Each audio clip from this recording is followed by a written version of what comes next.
Thank you. I'm very happy to be here. And I apologize for being a little stunned by the system. It's not exactly my normal approach. So if every once in a while I just pause, then please give me a measure of patience, because I'm accustomed to translation. Who would have ever imagined that as a translator for so many years now, I would be translated all the time? But I'm used to kind of speaking in spurts. And so sometimes I just have to be quiet for a little while and then I'll start again. So to begin with, if you'll join me in evoking the blessings of Guru Rinpoche and all the lineage lamas and all the great masters so that we can start the teachings. We'll start with the 7-line prayer.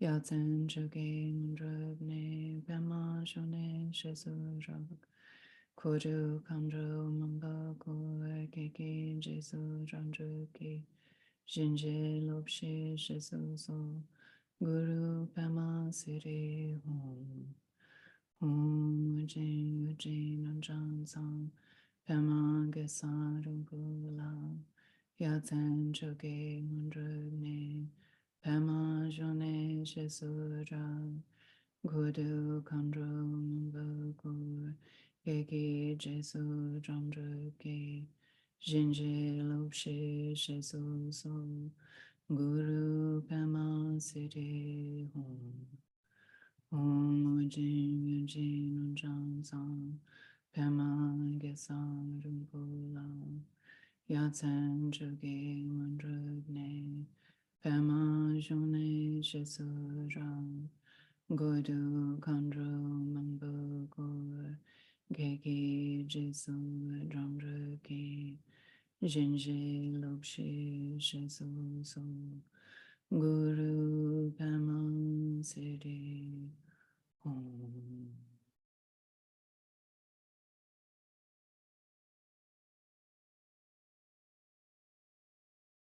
So, as is always the case, it's necessary for us when we are approaching the teachings to establish pure-hearted motivation and making that adjustment from our ordinary way of looking at things. Think about how all beings would really long for fulfillment and well-being, and yet don't really understand how that's actually accomplished. And sometimes they really work directly at cross purpose to their own success and fulfillment by inadvertently hurting and harming others, unaware that it actually is so personally counterproductive. And so it's very important that we remember that all beings throughout the limitlessness of all of time and space just want to be happy and don't want to be unhappy. And that, I think, especially as Dharma people, we've heard this many times. And sometimes it can get a little bit rote and be a little bit kind of, oh, yes, I know, I understand, yes. And yet it's very important to kind of reset, just like you reset your machinery sometimes because it gets clogged up, and you reset. And this reset in bodhicitta is important for us to do many times every day. But especially as we approach the teachings, we're relying on the Lama, and we're relying on the lineage, and we're relying on the Dharma itself. Then it's important to kind of refresh and reset and establish anew that vast scope of altruistic aspiration, that the reason why we listen to the teachings is in order that all beings can be free of suffering and be placed at the level of immediate and ultimate well-being. And so, you know, we've been taught this many times. And so there's no failure in having heard it before, unless you're really, really brand new. And I encourage you to hear it again and again and again. But the real challenge becomes how we implement it. That implementation of that expansion and of scope to include all being, that inclusivity that we exercise following in the footsteps of our great masters, the Bodhisattvas, the Buddhas, in order that the greatest possibility can be reached, not only for yourself, but for all beings. So please take a moment before we enter into our topic and establish your altruistic aspiration for the enlightenment of all beings as the purpose for listening to the teachings, contemplating the teachings, and meditating.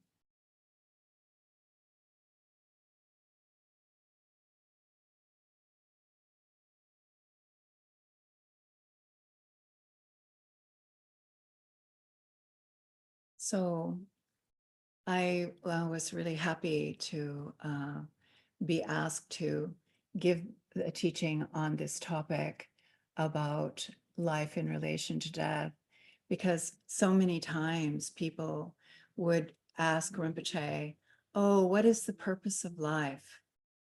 And Rinpoche would get very serious. I would say even a little heavy. And he would say, the purpose of life is to prepare to die. And I remember, you know, in my naughty years, saying to him, oh, Rinpoche, that's so heavy, you know, there must be, and he was a little shocked that I even questioned the comment.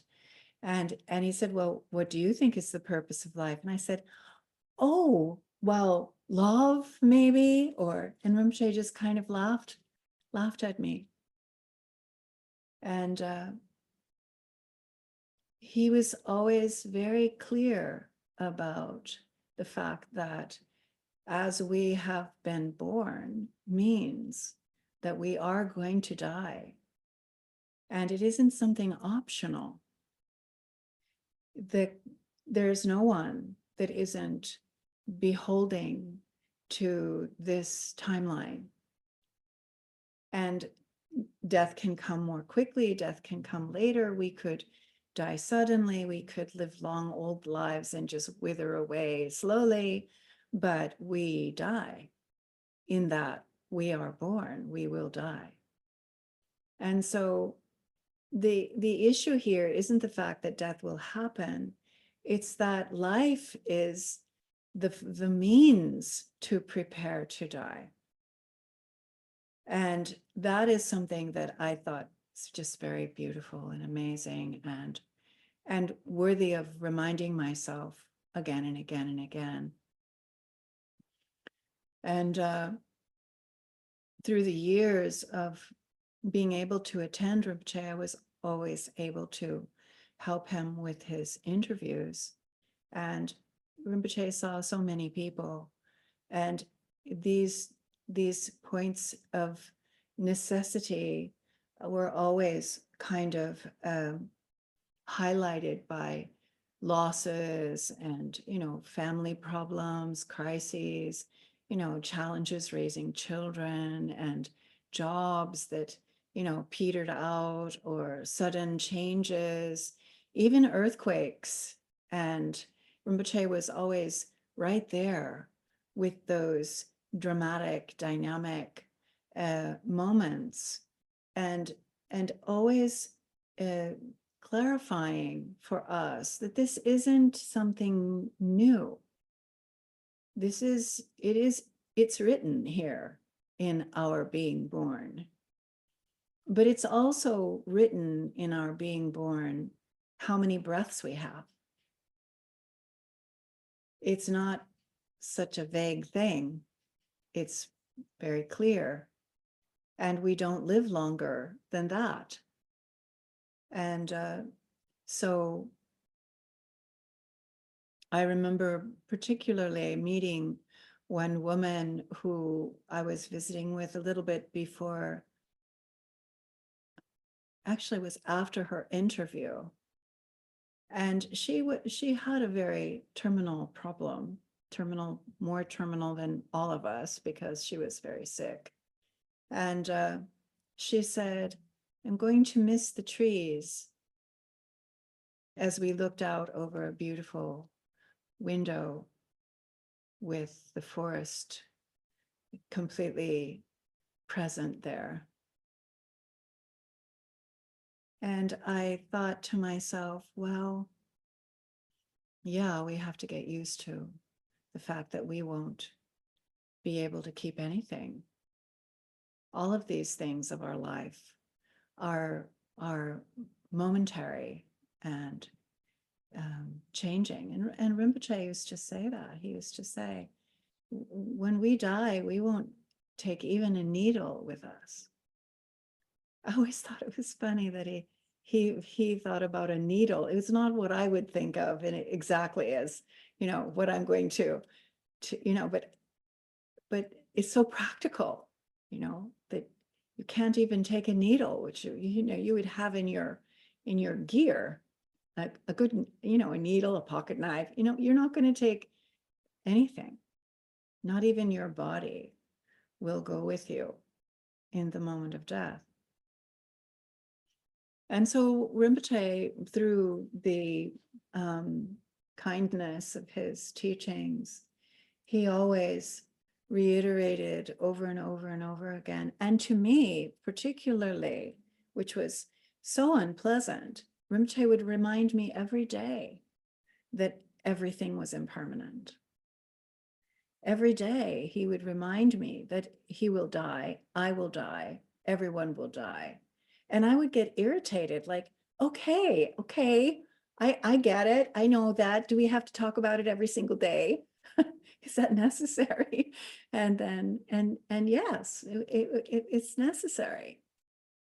And when Rinpoche would give this kind of broad, expansive teaching about life as preparation for death, he said, every change we go through is a preparation for death. Everything.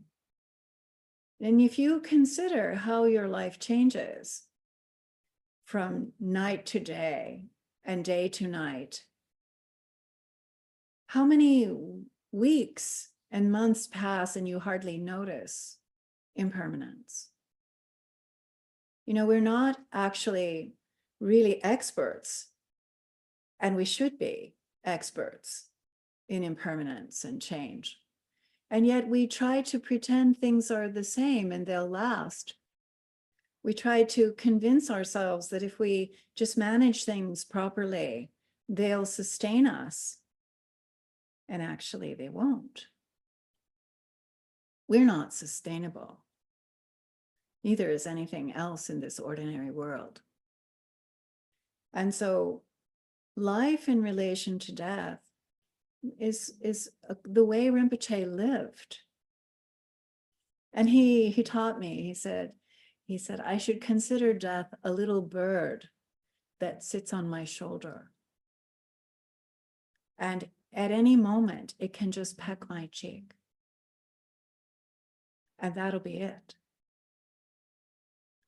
And so understanding life in relation to death means understanding this illusory life, this changing, vacillating, never remaining the same drama that we call life, from childhood to adolescence. We hardly think about it anymore.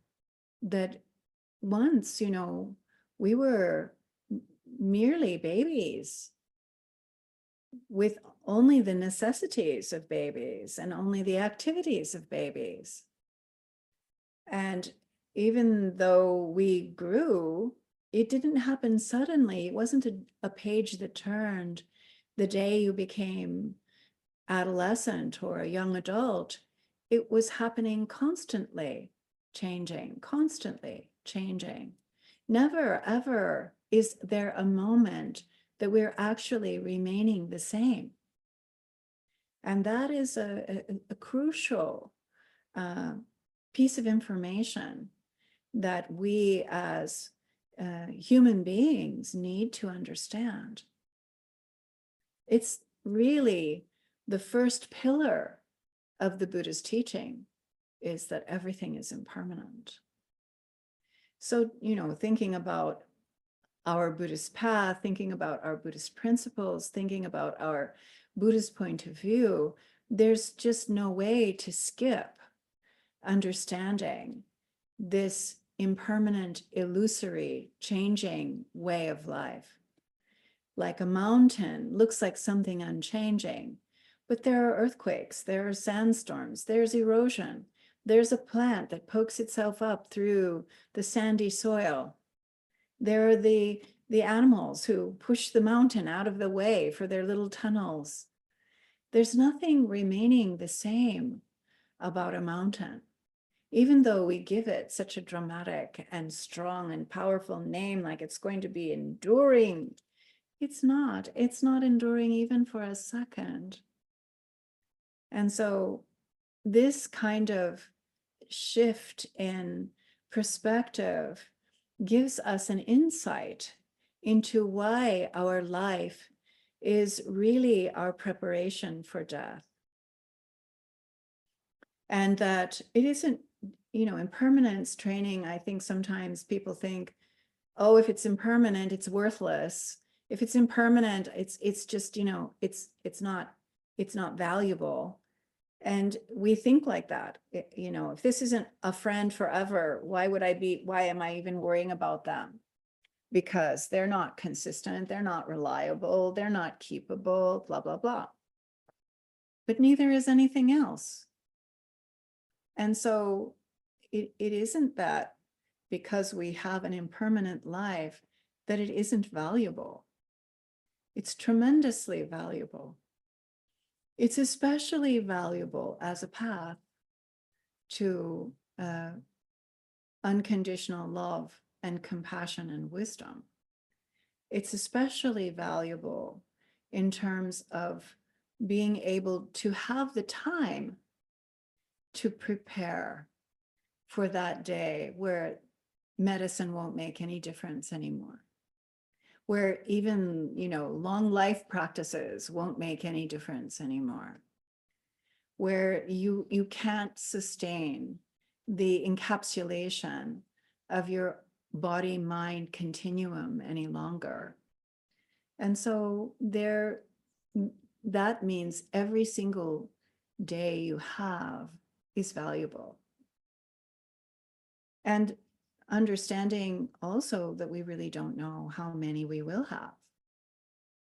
So it isn't kind of advisable to procrastinate about utilizing your life as the path to prepare to die.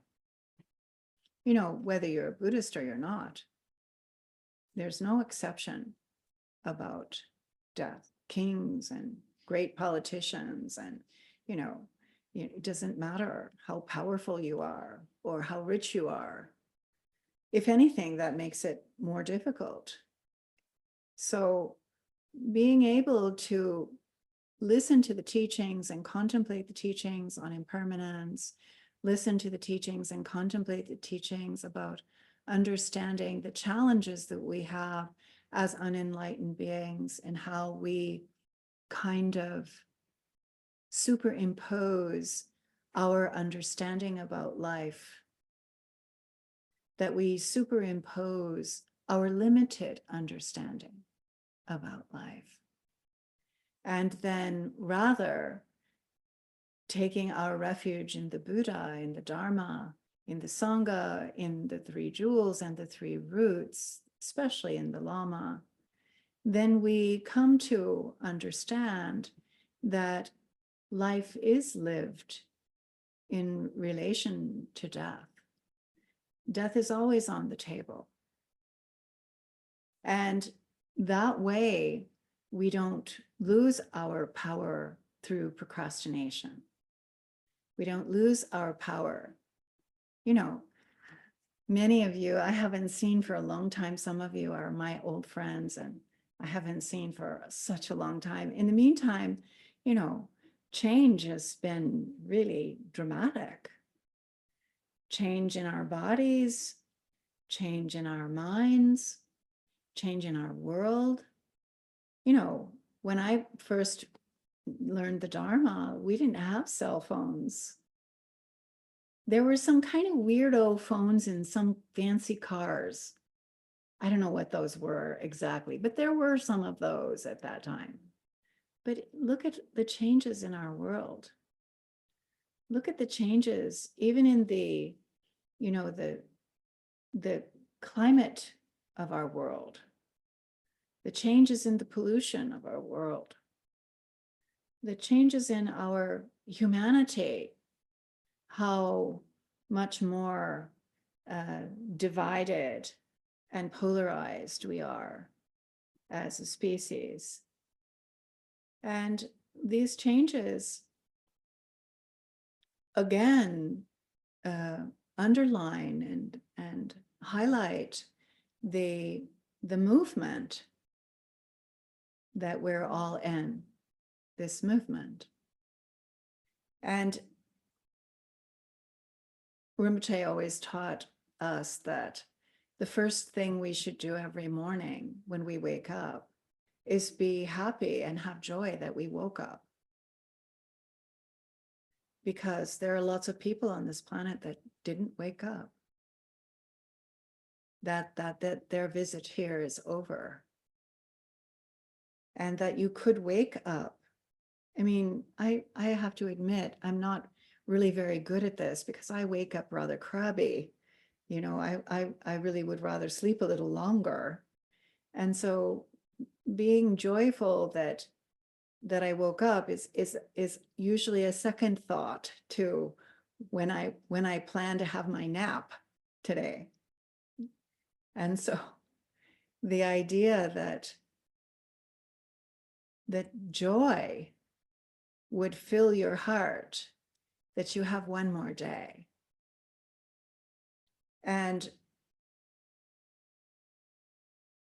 we really don't know if we'll have two.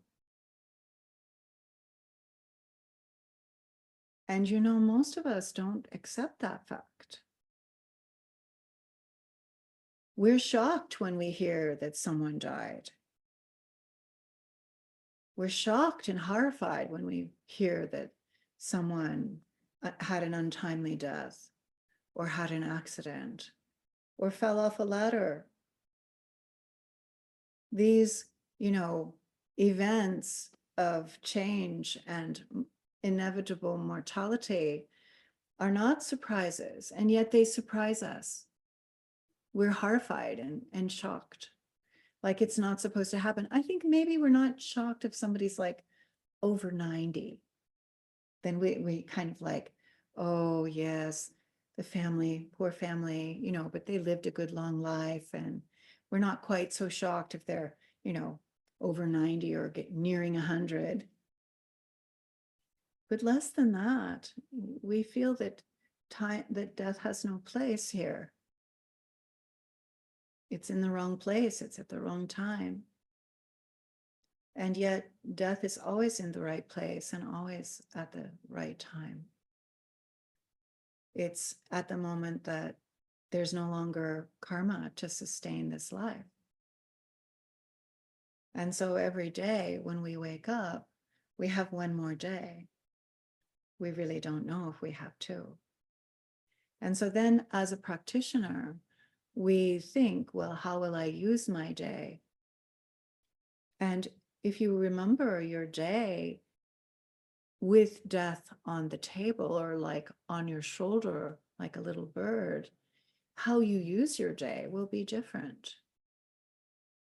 You will consider that today is the day for virtue, we wouldn't want to use our last day for non-virtue, would, inevitably hurting or harming ourselves by our negative actions of body and speech and mind. We would be tremendously awakened and stimulated to cultivate virtue to the best of our ability. And we would enjoy our family and friends, because who knows how long we'll have them. Even our own children, sometimes the duties of parenting is so difficult that we forget to rejoice and enjoy the fact that we have them, because we won't have them forever. It's like Chagdud Rinpoche said, that life is like a lot of birds that land in a tree, and then a twig snaps and they all scatter. In our life, a twig snaps and we all scatter, and we don't see these people again. It's impermanent. And so enjoying that you have today to share your love with your children, that you have today to be kind and loving with your spouse, with your commitments, with your friendships, with your partnerships, with your service for all beings, that you have that you can do. And in addition to this kind action of body, speech, and mind are our formal practices that we do. The formal practices, according to our empowerments and training, the practice that we do to contemplate the teachings and meditate is very, very valuable. All preparation for the moment of death. And so in a way, it's very important to kind of understand that, our life came together a certain way and it falls apart a certain way. Our life came together by the union of our parents. And at that moment of conception, then the seeds of our father went to their seat at the crown and the beginning of the body, the energy of the crown.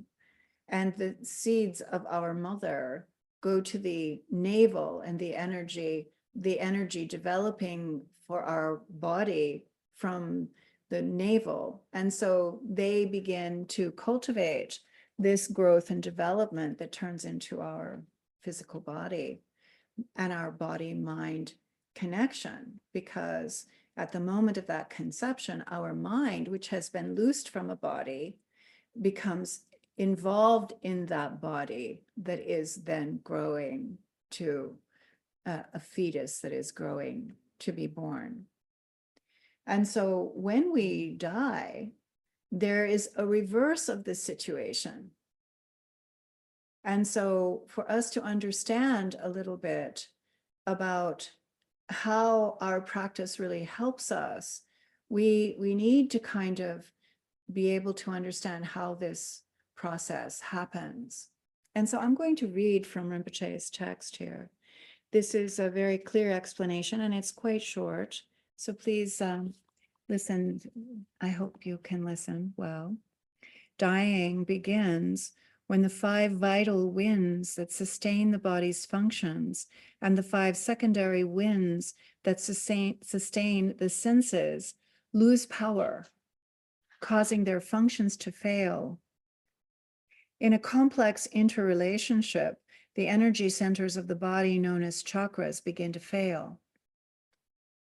As the energy of each chakra disperses, a corresponding element of the body, earth, water, fire, wind, also disperse. These elements have a direct relationship to the body's components.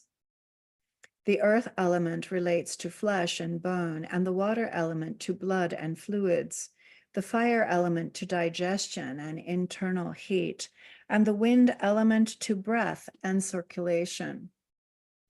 When these elements disassociate one after another, their cohesion and function deteriorate. The physical, mental, and visionary experiences of dying then rapidly accelerate. The first effects of dying are difficulty in digesting food, difficulty in swallowing, difficulty in lifting the arms, legs, and head. The breath is short and gasping. The limbs, when the whole body, then the whole body are chilled and nothing warms them. The mind is agitated and thoughts arise uncontrollably. It becomes impossible to stay erect. We cannot lift our arms and legs. The head lolls back, and there's a feeling of heavy pressure on the whole body. The agitation ceases and is replaced by drowsiness, like a semi-swoon. We see mirage-like visions and flickering lights. There's dryness of the mouth and nose and throat and eyes. Bodily sensations are greatly reduced and alternate between pain and pleasure, heat and cold. The mind becomes irritable, and we have visions of being in smoke. Then we can't recognize friends or family. Sounds and sights are confused. We see red dots like fireflies. We become totally immobile. The breath is shorter and more gasping. Our exhalations are longer. Sound and sights blur. Visionary experience arise according to our karma. Persons whose activities of body, speech, and mind have been very negative may see terrifying forms or a replay of bad moments in their lives. They may react with guttural sounds of fear. Those who have been virtuous and kind may experience blissful, heavenly visions and see forms of loving friends and enlightened beings, and they will have little fear of death. Finally, there's one long exhalation, the death rattle. This is followed by the closure of sight, hearing, smell, taste, and touch as the winds retract towards the heart, and physically one is dead. And so for us to understand a little bit about how our practice really helps us, we need to kind of be able to understand how this process happens. And so I'm going to read from Rinpoche's text here. This is a very clear explanation and it's quite short. So please listen. I hope you can listen well. Dying begins when the 5 vital winds that sustain the body's functions and the 5 secondary winds that sustain the senses lose power, causing their functions to fail. In a complex interrelationship, the energy centers of the body known as chakras begin to fail. As the energy of each chakra disperses, a corresponding element of the body, earth, water, fire, wind, also disperse. These elements have a direct relationship to the body's components. The earth element relates to flesh and bone, and the water element to blood and fluids, the fire element to digestion and internal heat, and the wind element to breath and circulation. When these elements disassociate one after another, their cohesion and function deteriorate. The physical, mental, and visionary experiences of dying then rapidly accelerate. The first effects of dying are difficulty in digesting food, difficulty in swallowing, difficulty in lifting the arms, legs, and head. The breath is short and gasping. The limbs, when the whole body, then the whole body are chilled and nothing warms them. The mind is agitated and thoughts arise uncontrollably. It becomes impossible to stay erect. We cannot lift our arms and legs. The head lolls back, and there's a feeling of heavy pressure on the whole body. The agitation ceases and is replaced by drowsiness, like a semi-swoon. We see mirage-like visions and flickering lights. There's dryness of the mouth and nose and throat and eyes. Bodily sensations are greatly reduced and alternate between pain and pleasure, heat and cold. The mind becomes irritable, and we have visions of being in smoke. Then we can't recognize friends or family. Sounds and sights are confused.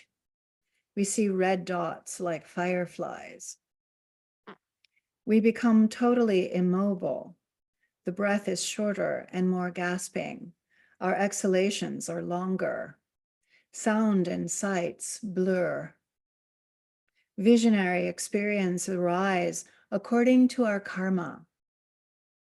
Persons whose activities of body, speech, and mind have been very negative may see terrifying forms or a replay of bad moments in their lives.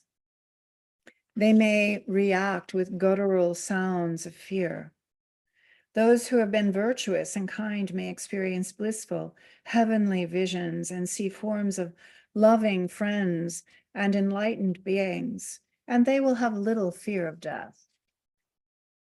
Finally, there's one long exhalation, the death rattle. This is followed by the closure of sight, hearing, smell, taste, and touch as the winds retract towards the heart, and physically one is dead.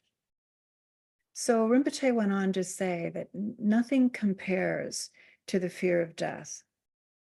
There's nothing like the anxiety of the loss of a business or the grief of someone else dying. You might think that it would be better to die yourself than someone else die, but that's not true. It's incomparable when it is your own death. So when we know that death is imminent, there's a fear far beyond any emotion that we've experienced in our lives. Fear alternates with regret over the pointlessness of life. We've worked very hard and we've tried very hard to be successful. But what do we actually have on the doorway of death to prove successful? A terrible sadness arises if we look back and find that our life was unfulfilling and rather meaningless. When we don't really know where we are going to go or what will really happen, it's very disturbing. Overwhelmed by emotions, we are powerless to deal with our confusion. Our understanding of the dying process and the difficulties it involves should be an incentive to prepare for death. And we begin this preparation by recognizing the dreamlike nature of life. Moment by moment, we should look at life as if it were a dream unfolding. Whether we're putting gas in the car, washing the dishes, or taking a walk, we should stand back a bit and look at the situation, look at the dreamlike quality of it. In this way, we learn to accept that life will be inevitably a transition. And we come to know that it is no more than one dream changing into another. By holding this view, we create a slightly different stance in life, and our attachment diminishes. things don't seem quite so solid, and we don't grasp them quite so rigidly. In this more relaxed, more open state of being, we have the opportunity to gain the infallible means for dying well, which is the recognition of our absolute nature. So Rinpoche taught that we should prepare to die every day. And he literally gave us meditation to do before bed at night.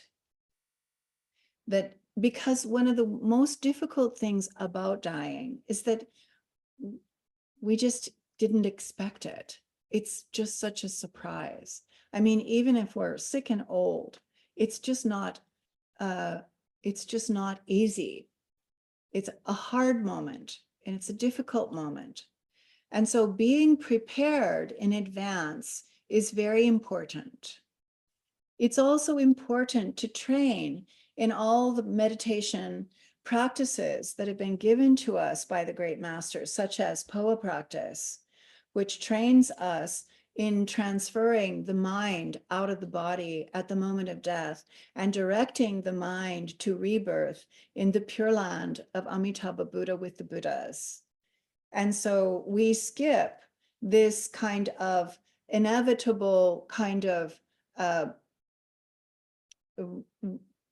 the railroading of our death process into future ordinary rebirth.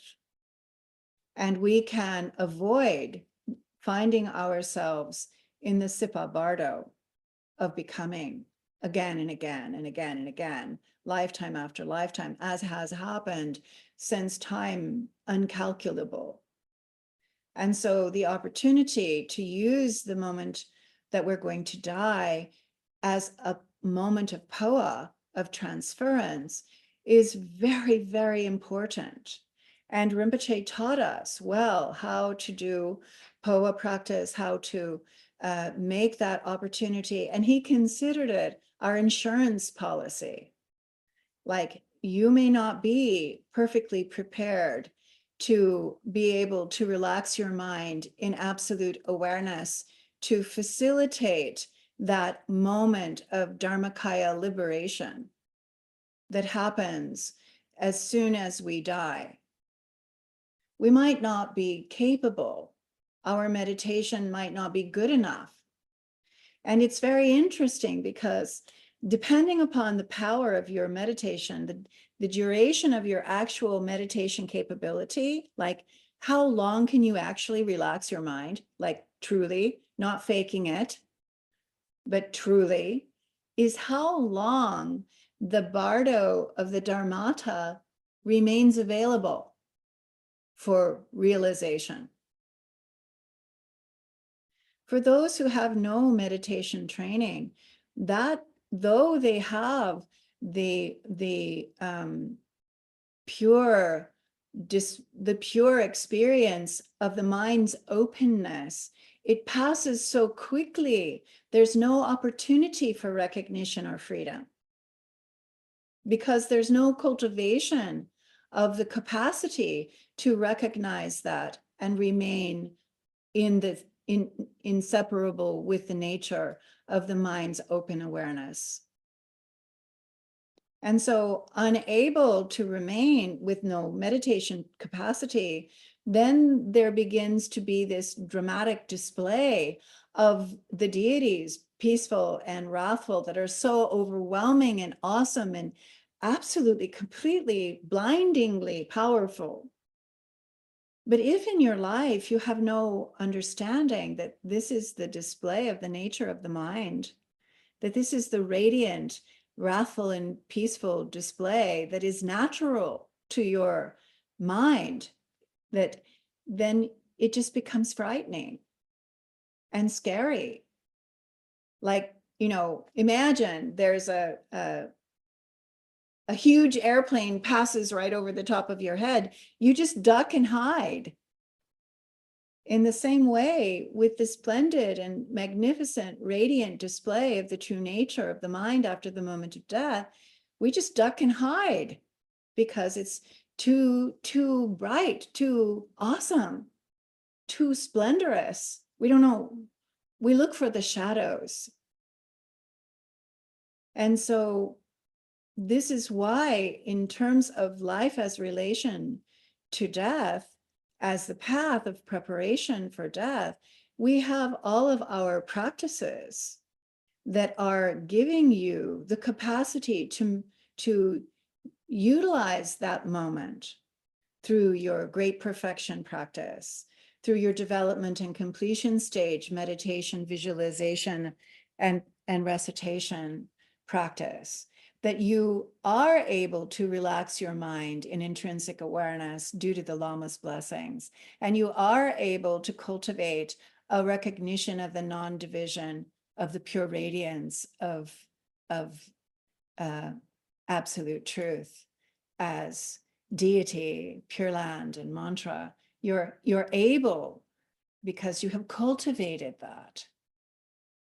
But if you're not, if you haven't in this life really used your practice diligently and well, because maybe you were procrastinating, maybe you were just too busy, there's all those things we have to do, places we have to go, and people we have to meet, there's, all that, success we have to accomplish, and how much time we spend proving ourselves, especially you women, proving yourself, and you men, proving yourself takes lots of time.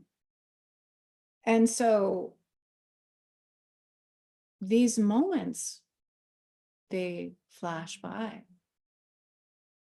And then we find ourselves on the path of becoming the Sipa Bardo. And this is a very frightening experience. It's very, very helpless. We are like a leaf blown in the wind. We have no weight, we have no stability, we have no body. And so whatever you think is where you are. Imagine that. Whatever you think is where you are. And the sounds are overwhelming. The sights are frightening.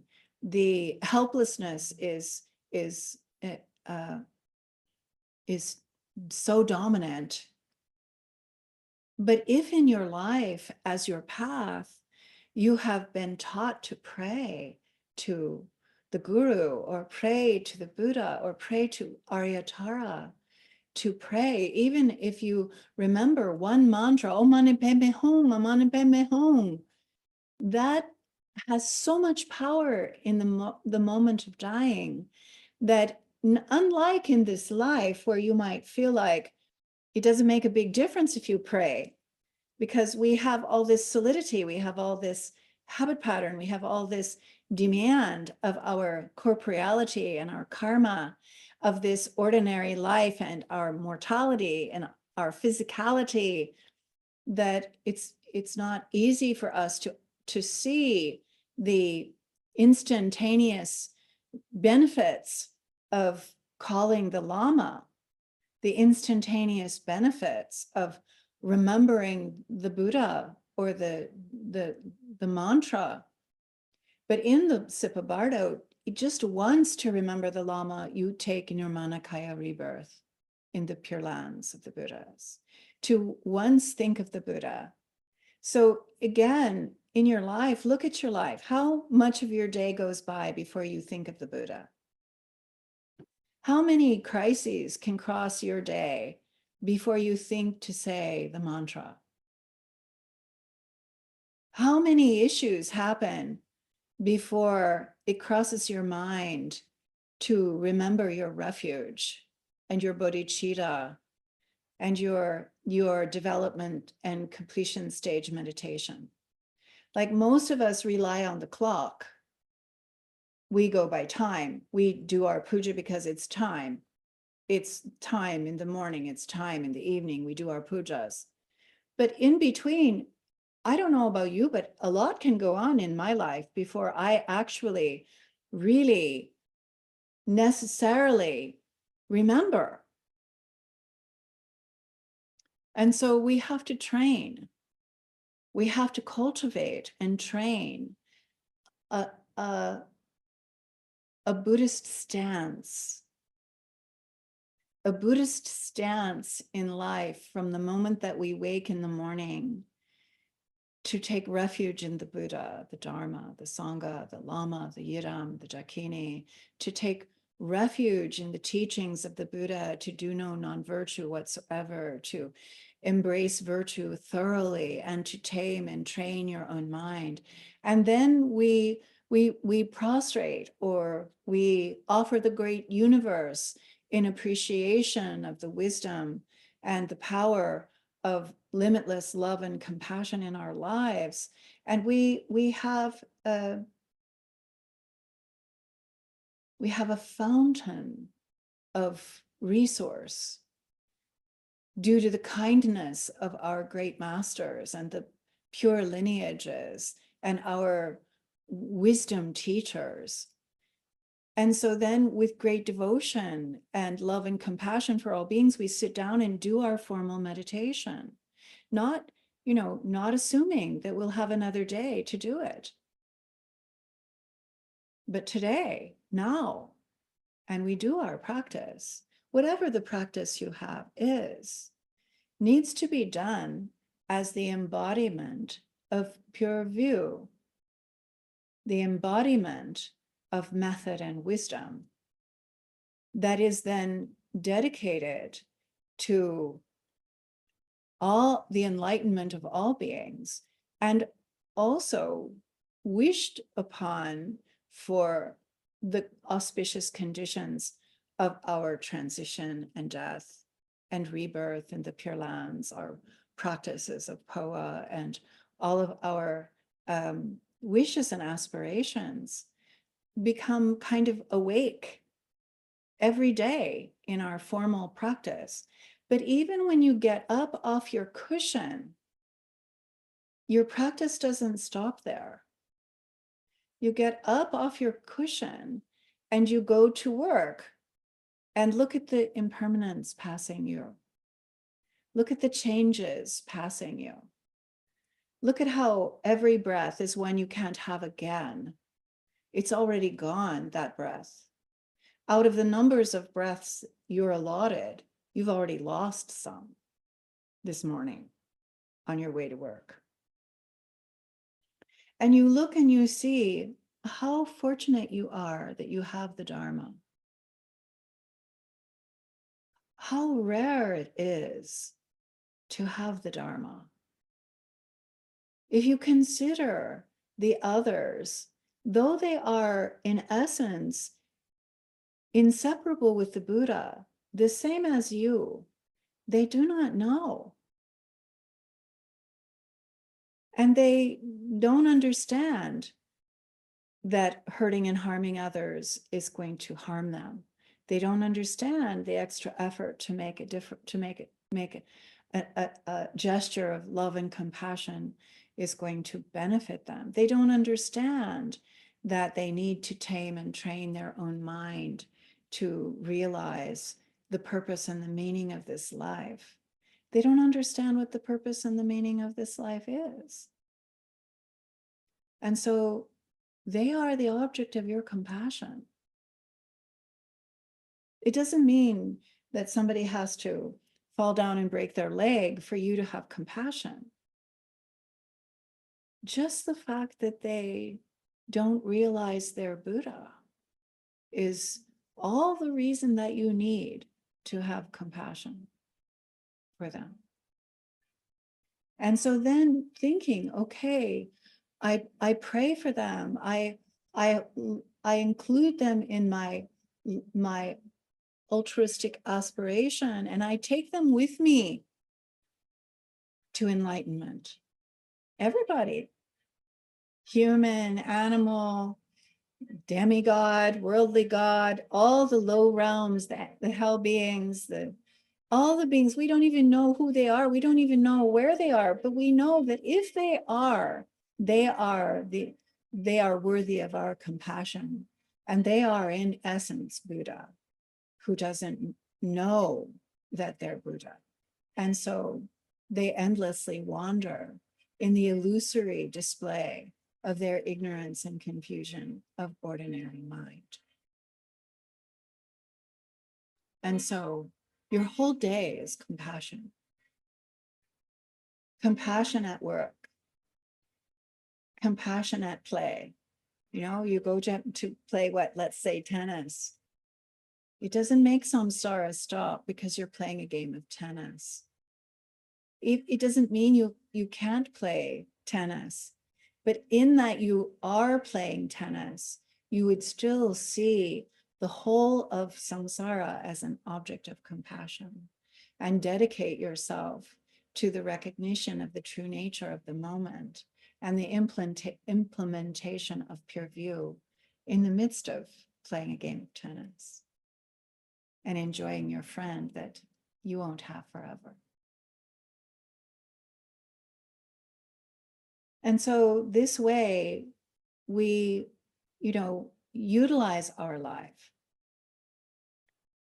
And it's interesting because we talk about it all the time in the Buddha Dharma, especially in Vajrayana Buddhism. My teacher particularly, he was just repetitive about certain things. And he always said that obstacles are the path. So we are human beings. I mean, temporarily. But being born a human being means we have problems. It is not reasonable to expect that you shouldn't have a problem. Because if you weren't going to have a problem, you wouldn't have been born here. People with karma that's so nice and good that they don't have problems don't get born here. And obviously, here we are. Means here the problems are. But the problems are the path. The problems themselves are impermanent. They weren't always here. They weren't there before, and now they come, and then they won't be here later. They come and they go. They're impermanent. They're put together. They're composite. They fall apart. I mean, it would be an interesting diary to keep of all your problems past. And instead, we just keep a diary of all the wishes and aspirations. But wouldn't it be meaningful to see all the problems that we had that are now gone? Obstacles are the path. And that's because they indicate to you how difficult things can be. And they also point out the fact that you're not an exception. If you have a problem, others have the problem too. And most of the time, their problems are much worse than yours. And obviously, most of them don't even have Dharma to be able to think about in terms of applying themselves to the obstacle as the path. But you do. And so then what we do, what Rinpoche taught is that it's a moment if you're sick. It's a moment if you're afraid. It's a moment if you had a bad dream. It's a moment if you can't find something that you need and somebody else bought it first. And it's a moment for you to have a selfless thought. It's a moment for you to think, okay, if I have this karma for this moment, I mean, obviously I have the karma for this moment. If I'm going to go through the karma of this moment anyway, then by this, may no other being ever go through it.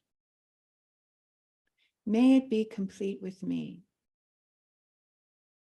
I will do it for them, happily. that no other being ever finds themselves in this sickness, in this victimization, in this loss, in this tragedy. I will do it for them. And whatever fortunes you have, because life isn't all bad for us as human beings. We have good days, maybe not a whole day. We have good hours. Oh, well, maybe not a whole hour. We have good moments, let's say.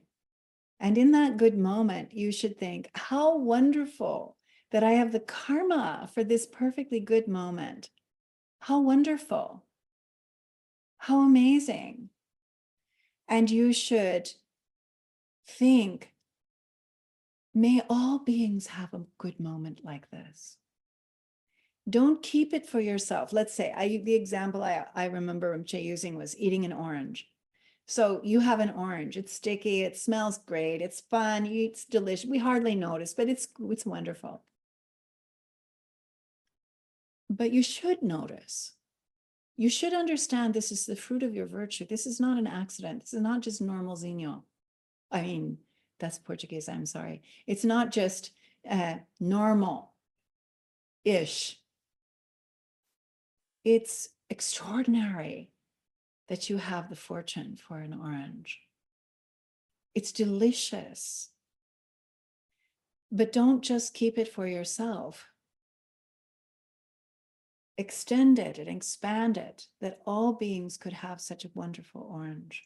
And this goes for everything in your life. You should appreciate the wonderful things that you have because they belong to you. They belong to your karma. It isn't an accident that you have the talents that you have. It isn't an accident that you have the qualities that you have. It isn't an accident that you have the wealth or the resources that you have. They're not capable, obviously. But that you have them is the fruit of your previous good actions of body, speech, and mind. And so then offer them, share them. And in this way, we look back over our day. We come to the night. We come to our meditation before bed.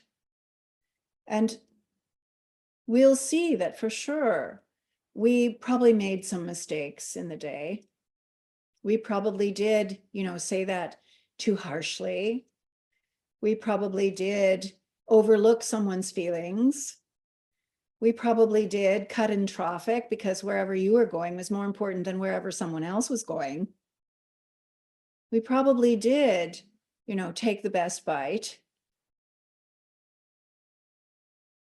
And so we should regret, confess, and purify those mistakes using the extraordinary methods that you learn from your great masters. And purify each day. Chagdud Rinpoche said we should never let more than 24 hours pass without doing purification. Because we always create non-virtue. Even if you don't do anything bad, you still fail in the keeping of your vows perfectly. And so though you might be, capable of keeping, certain kinds of vows well, you're not able to keep the commitments of pure view perfectly. And so we have really tremendous necessity to purify every day, because if you purify every day, it's easier to purify than if you let it bake on over lifetimes. It's harder to purify. And so every day we think about our day and recognize the mistakes that we've made. This is so important. It's so important because it breaks through our supercilious pride in thinking that we're just the bee's knees when we're not. We make all kinds of mistakes every day.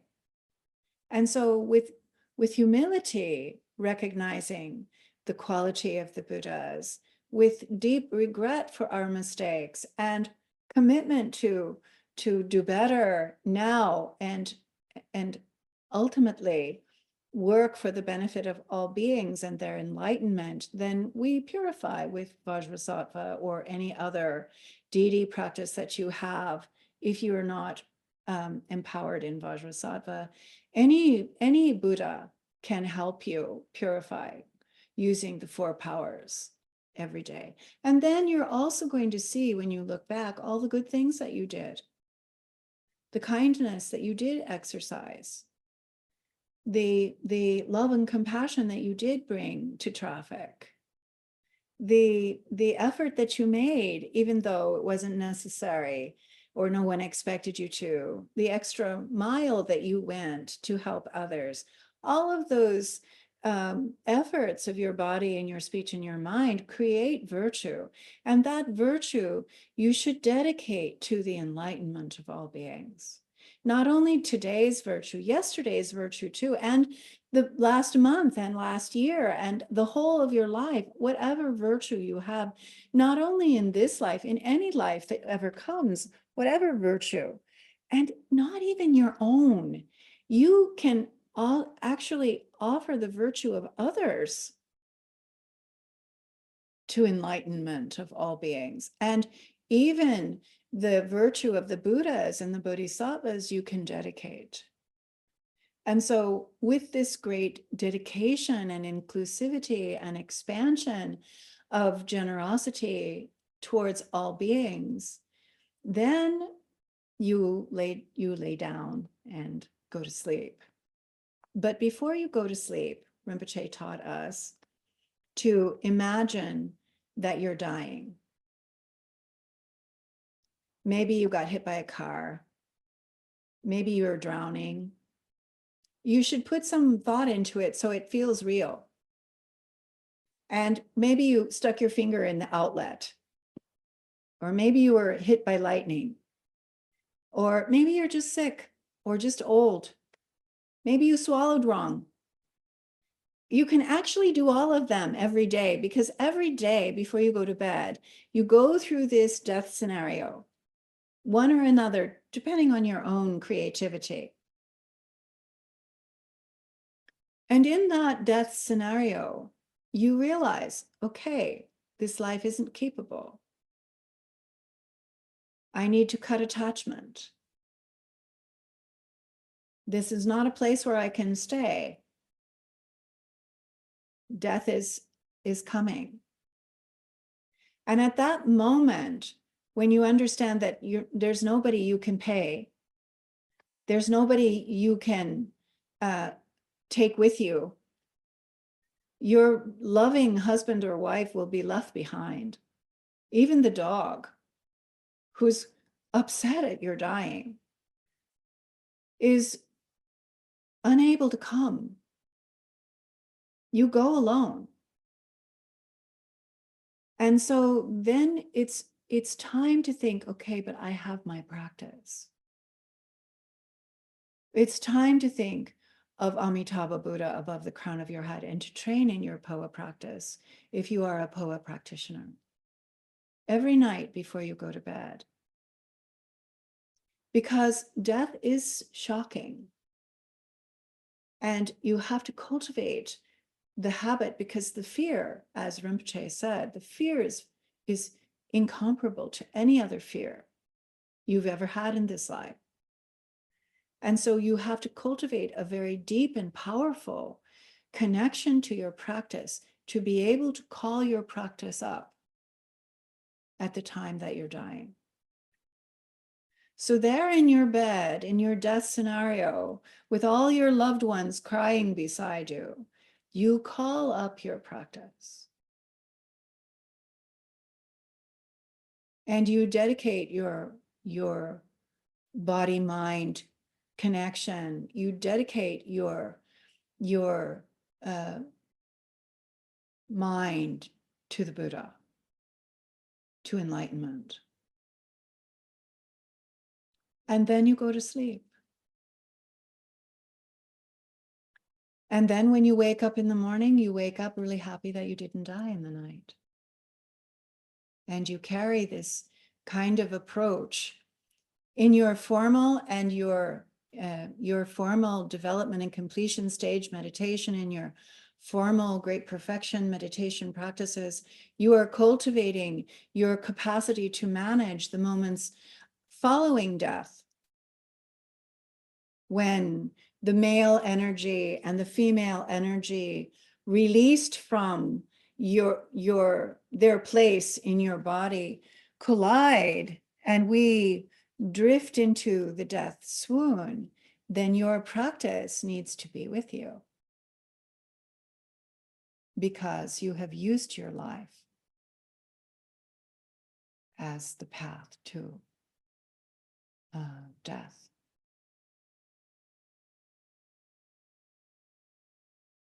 And all of this is only brought to us by our teachers.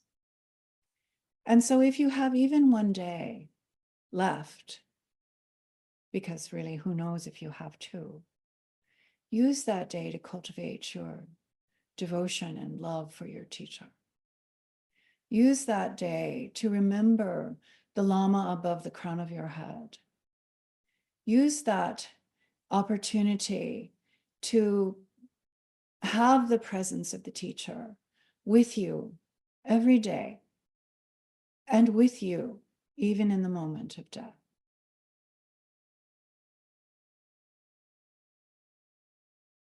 Okay, I think that's probably a bucket full. And I would be happy to answer any questions if there are questions at this time. There are a few, and there could be more very soon. The first is, how do you know when the exact moment to do POA is when you yourself are dying?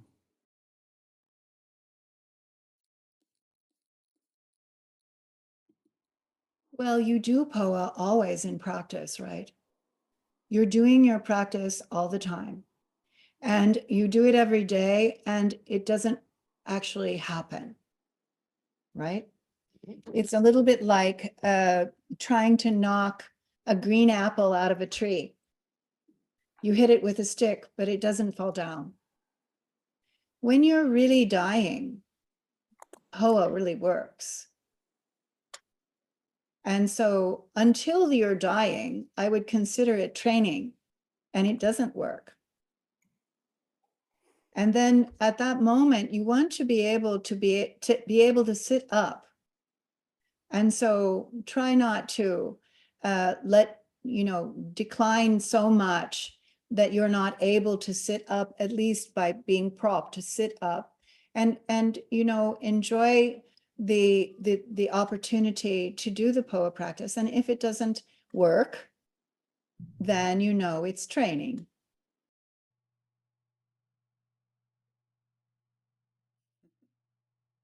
I think that, I didn't give you a really thorough cover of the POA practice. I think that this would be a topic that you could always speak with Chondro about. She's particularly very well versed in all this, and she's available for people to train with POA. I would encourage that, and if you can, it's wonderful.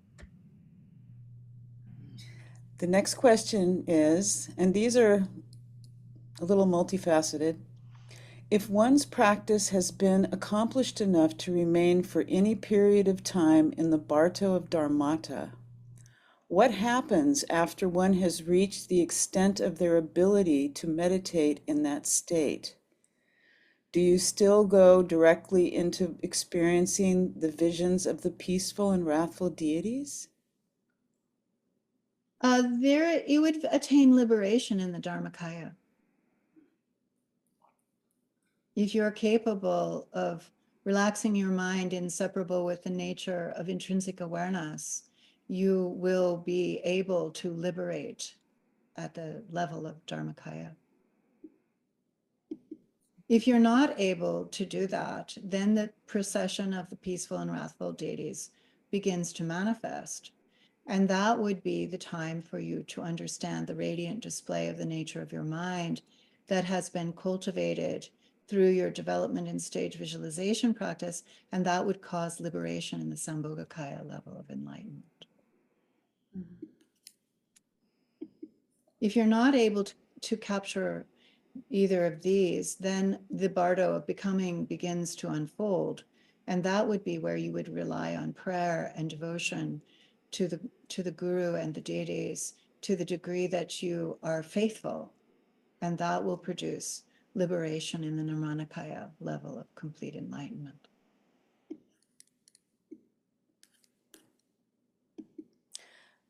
How do you know when to apply the final poa? Won't there be an opportunity to emerge with the yidam in the bardo of dharmata recognized as display of mind? Won't I have the opportunity to transfer to Sukhavati during bardo of becoming? Some say poa is a difficult way since there is so much confusion, hope, and fear at the time of death. Thank you.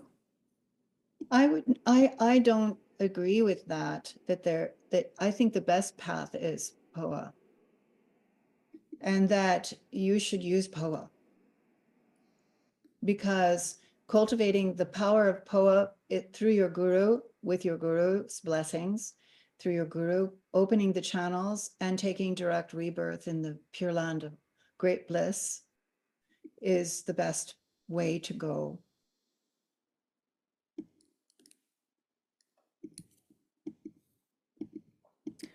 The next question is, how can we gently encourage our loved ones to cultivate awareness of life's purpose, including preparation for death, without approaching the topic in a morbid manner? The only power we have is our example.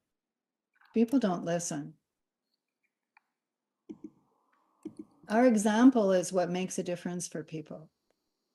How you practice, how you care, what you value, how you demonstrate love and compassion and wisdom, how you are full of joy and delight at having even one moment to be with them. They realize there's something different about you. They want to be happy. And so it's easy for them to see, oh, there's something about them. They know, what is it? They'll ask, what, are you taking some kind of vitamin? What are you doing? And so then you have an opportunity to say, well, I meditate. I pursue a Buddhist path in my life, and it brings me great joy. And that way, it's not that you try to teach them something. It's that you demonstrate that in your own life to everyone and anyone who ever sees you or hears you or touches you or remembers you, even after you're gone. They will remember that you are a person who took joy and delight in life, and that you practiced unconditional love and compassion towards others. They won't forget that. And that will mean something to them. And then they can pursue, because they have to. They have to pursue on their own.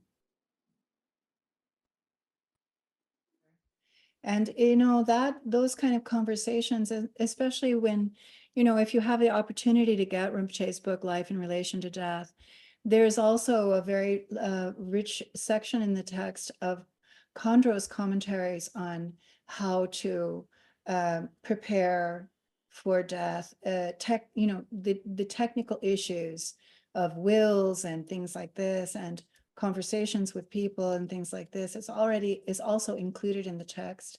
And so that's very helpful. But it's lovely. The more that you can explore these kinds of topics, the more comfortable you are with them, those kinds of topics, the more easy it is for you to offer something in the moment when people are ready for it. How about dream yoga? What is your recommendation to help with bardo? Oh, dream yoga is my favorite. It's a very big teaching, and it's really important to pursue, illusion recognition. And dream yoga is one of the most powerful methods for illusion recognition. And so I greatly encourage that approach for anyone who's a serious practitioner.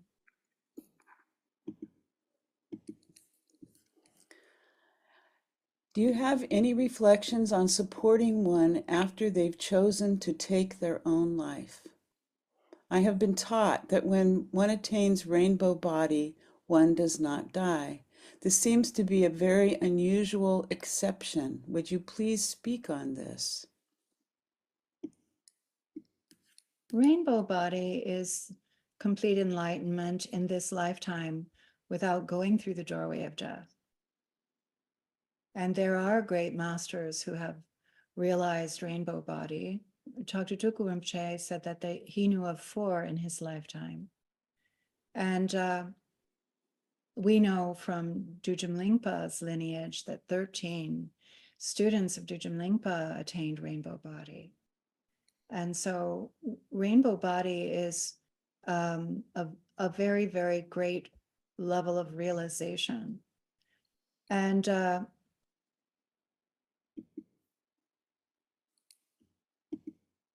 therefore, becoming a Buddha like Guru Rinpoche and those kinds of beings are still visible to us these days because they are rainbow body beings. They are not bound in an ordinary way as we are. In terms of suicide, I'm not sure how that question relates to the rainbow bodies, but suicide is a very tragic and confused,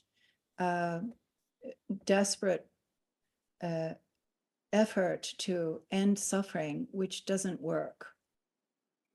And so it is the epitome of the poisons of the mind, epitome of ignorance, not understanding what death is, the epitome of desire in that one longs for death, and the epitome of aversion and hatred in that one is not accepting of life. And so whenever these kinds of poisons of the mind are that acute that they are actually facilitated to harm your own human life, then it makes it very hard to prevent low rebirth. There isn't really, it's said that there really isn't a bardo, that suicide victims just fall. And it's why we have so much compassion and work so hard to help anyone that we think is on this kind of collision course with disaster. And we evoke the blessings of the great masters for them. But it is very sad that one takes low rebirth, but it's also more complicated in that it's very hard to again find a human birth quickly or soon because of the aversion to the human life doesn't allow the causes and conditions that will bring you again into a human story so that you could again approach the path to realization and freedom for yourself and others. And so it's just really a very, very sad event. And we would pray and dedicate merit and do everything we can for them and evoke the blessings of great masters, because our power might not be enough, to be able to really make a difference. Is there a way we can employ powa in an incorrect moment, like to say you did it too early for liberation? No, because the apple won't fall out of the tree.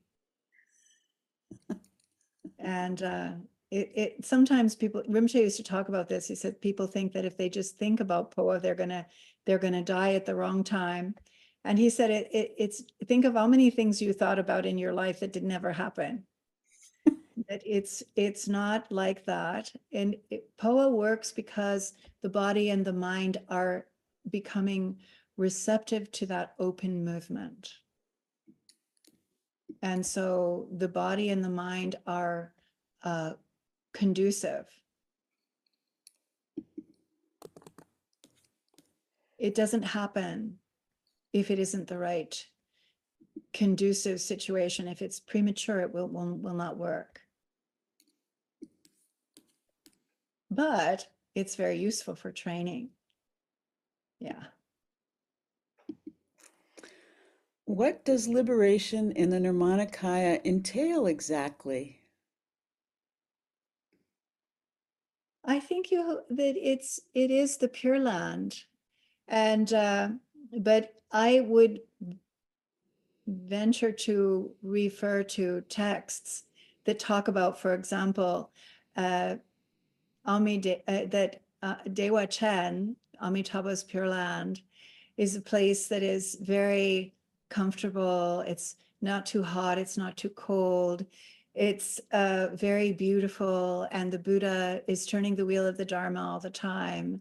And you hear the teaching and the wind and in the sounds of the voices of the birds, and you are in a conducive, you are in the virtuous environment of Amitabha's limitless love and compassion and merit that manifests as the Pure Land. And so there are many texts about the Pure Lands. I would refer you to them because I don't know those. I know a little bit about Amitabha's Pure Land, that there's no hills or valleys. You don't have any trouble walking. And actually in the morning, flower petals fall gently through the day with fragrance, and in the evening they all blow away, so they're not making a mess. I love that part.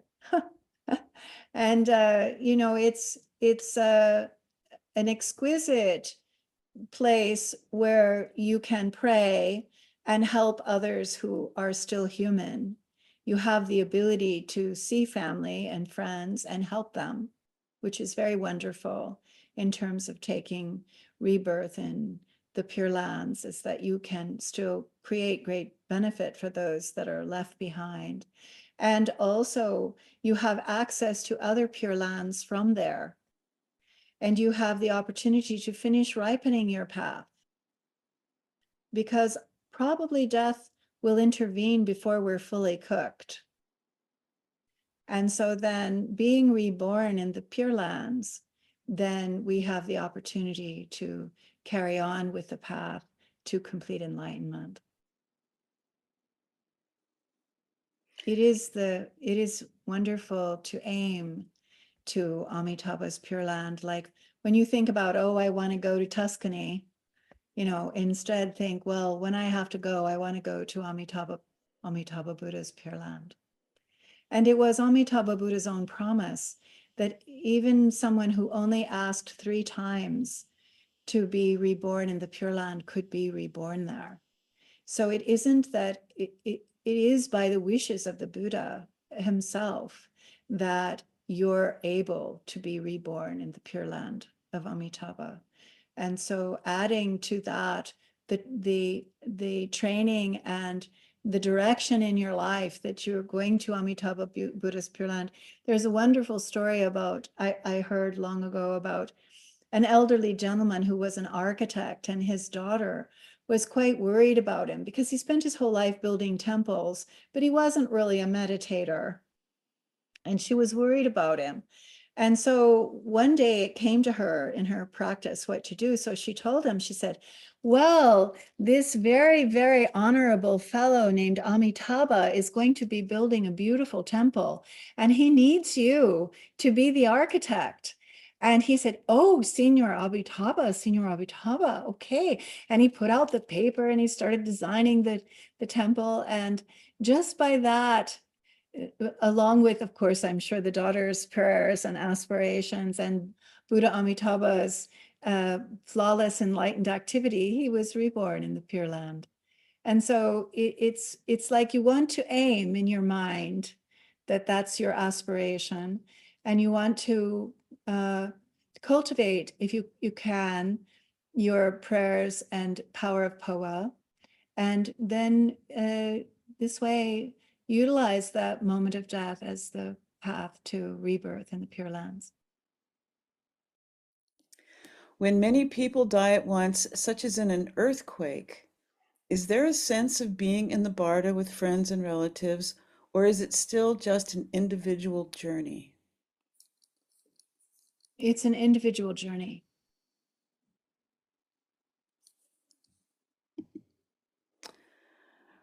We generally think of impermanence as a negative thing that causes us to lose the things we are attached to. But we tend to underappreciate that impermanence is also allowing positive phenomena to come into being. Do you have any comments about this or suggestions of how we can improve our understanding of emptiness?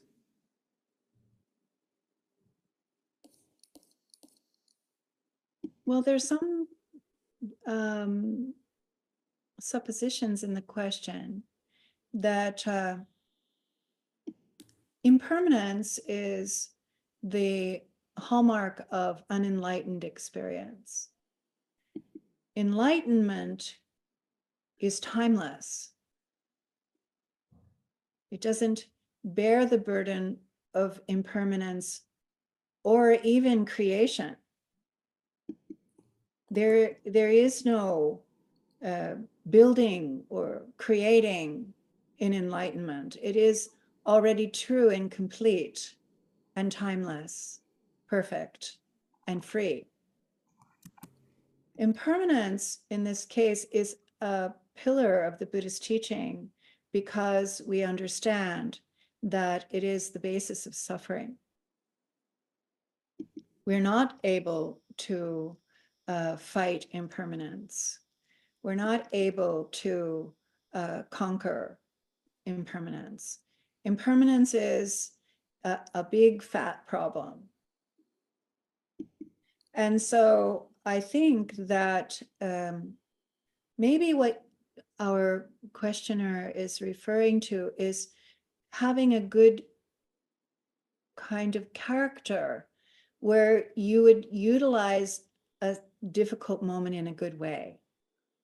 You know, impermanence can, loss and change and helplessness can be responded to well. It can be, you can bring to it, for example, compassion for all the beings that struggle with impermanence. You can bring to it tolerance and acceptance of loss and changes with dignity and freedom. You can bring quality response to a difficult situation. And if you have karma that's fortunate, of course, you can experience good arising phenomena out of impermanence, but it would be impermanent too. And so then even the arising of fortunate conditions isn't enough to be happy with it, because it will fail.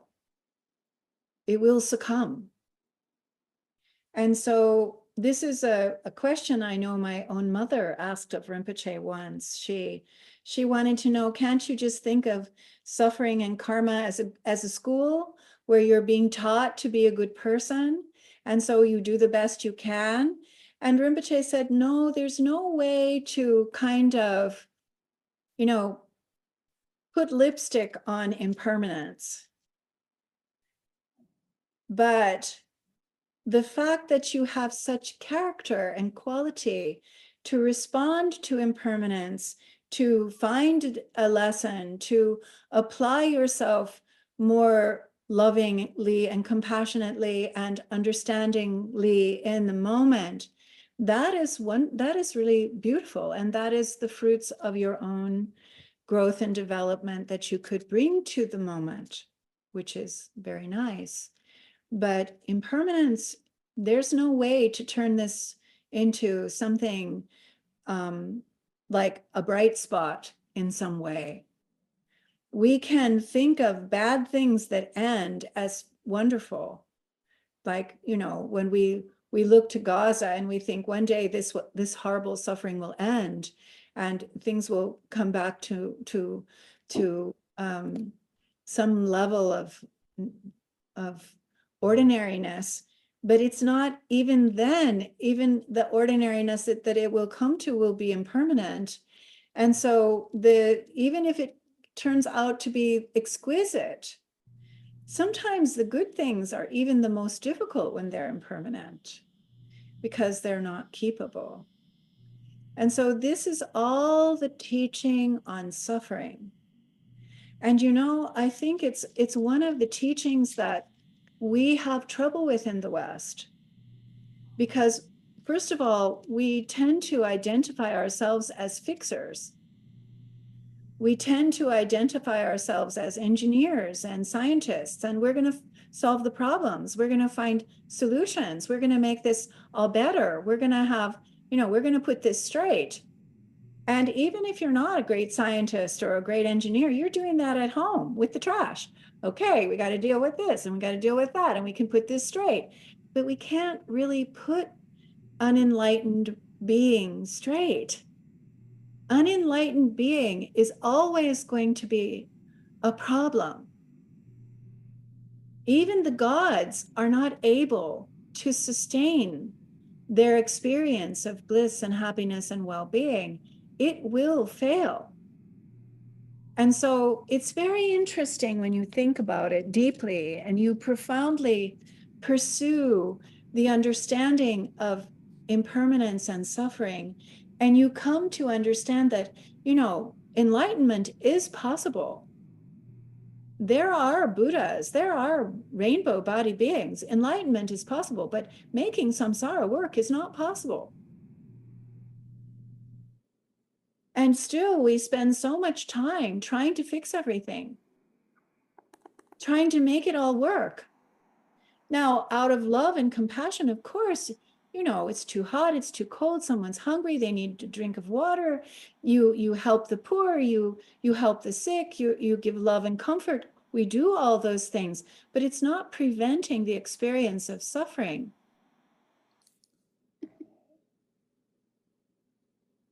And so I remember being moved so deeply by a Bodhisattva text that the beginning of the text was, the author was a great practitioner, I don't remember who was saying in the opening verses that he bows to Kuntuzang Po, Kuntuzang Mo, to the great guru, to all the bodhisattvas, to, you know, and he said, to all my mother sentient beings, lost mother sentient beings. And his last line was, may I never forget suffering. And I wept because I was shy over how I wanted to forget suffering, how I want to look away from suffering and only look at the nice things, only find the nice things, only have the nice things. But it isn't the case for unenlightened beings. That's why they need to attain enlightenment. It's not just like, okay, for a few, maybe on a, you know, okay, well, this person doesn't want to be enlightened, so why would I pray for their enlightenment? It has nothing to do whether they want it or not. You pray for it anyway. Because they need to be free of suffering and they need to be placed at the level of absolute truth, beyond birth and death, beyond gain and loss, beyond praise and blame, beyond acceptance and oversight, beyond happy and sad. They need to be placed at the level of complete enlightenment. And so I think that, you know, there's something about us growing up as Western people where we have to kind of understand when something won't work. And if you don't understand that it won't work, you keep trying. And then your life isn't long enough. So you have to really face that one, that noble truth is that life is suffering, and we have to understand the cause, and we have to change the cause, and we can eliminate the suffering, and we can attain realization of enlightenment, not only for ourselves, but for all beings.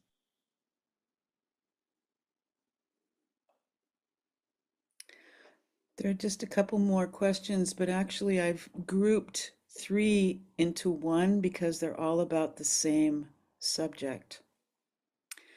Would assisted death due to terminal disease be considered the same as suicide? What about people who are almost at the end of life and choose death with dignity? And thank you for the teachings on suicide. How about death with dignity? Is this similar, or are there other teachings on making this choice? Okay, so if we go back to the instructions that Rinpoche gave us, that every day is precious. Every day is precious for 2 reasons. It's precious because you have a chance to purify karma. That's the obstacle part. Obstacles are the path because we have this kind of karma. We have these causes and conditions which create sickness. We have these causes and conditions which create victimization and violence. We have these causes and conditions. These are not, they didn't go to the wrong address. These belong to us. And our human life is our opportunity to purify these. This is why you would never shorten your life, even 1 hour. You would never give up the opportunity to purify more karma. And the reason that Rinpoche explained this is so important to understand is that one of the benefits of a human body is that it's efficient at purifying karma. One of the virtues of our human body, even if you're brain dead, your body will purify karma. And so as sick as we are, as broken as we may be, there is no loss of dignity in that. I don't know what you would really be basing dignity on to think that it is an undignified life to go through sickness or aging. Our dignity is assured in our Buddha nature. Our dignity is unquestionable in our Buddha nature. We may not have a very good grasp of what that means because our own mind is creating so many distortions and illusions that we don't really understand who we are. And so then again, every day counts to purify karma. And Rinpoche used to give this advice to people who were struggling with the sad and painful experiences of loved ones. Like, they're in such misery. Shouldn't I put the dog out of its misery? Isn't it more kind? But actually, it isn't more kind. They have an opportunity to purify karma. The only time it would be more kind is in the example of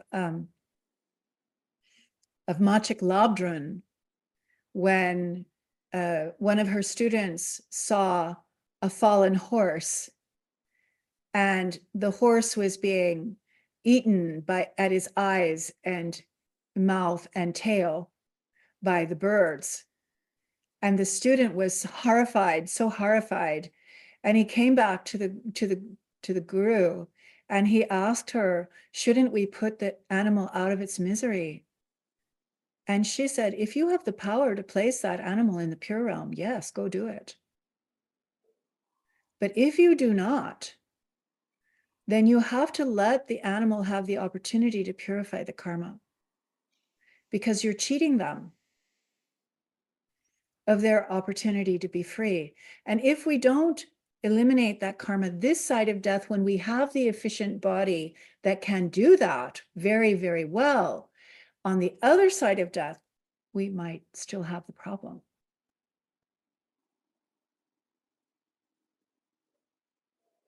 So it's important to be tolerant and patient and understanding and loving and kind and supportive to those who are suffering, who feel that they are without dignity, when you prove to them they have all the dignity they need at their essence, and that you love them and that you wouldn't want to lose them 1 minute sooner than was the right time. And then you give support, and in every way that you can. And in your own life, facing adversity and understanding, purifying adversity is our path. And so every moment counts.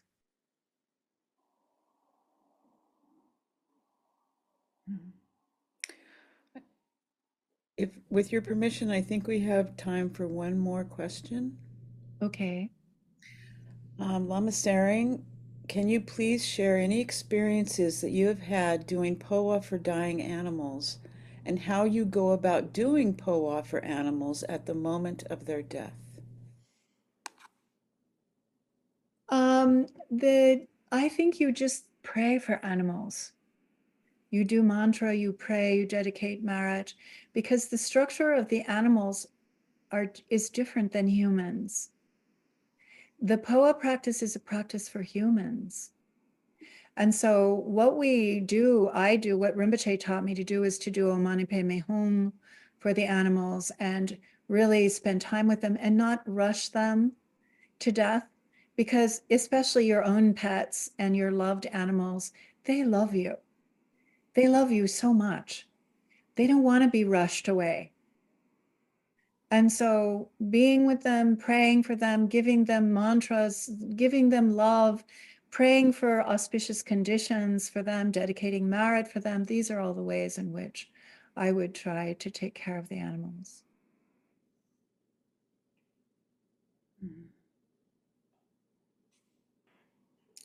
Chime kune pema sambhava sasum rapjam chinse kipai gage wanju trupe ku unsen denji dashin shu pendant juo ne chepo tempa yuri ne param tempa simpu chebu nam kutsen gyalsen tengyur chi tusum sange guru rinpoche mundro kundan dewa chenpo sha barche kunzel dudu rapo sa soa jepso chinje latuso Jinan sangwe barche chewaram samba lunje rupa jinje lo mang banz guru pema siddhi hum.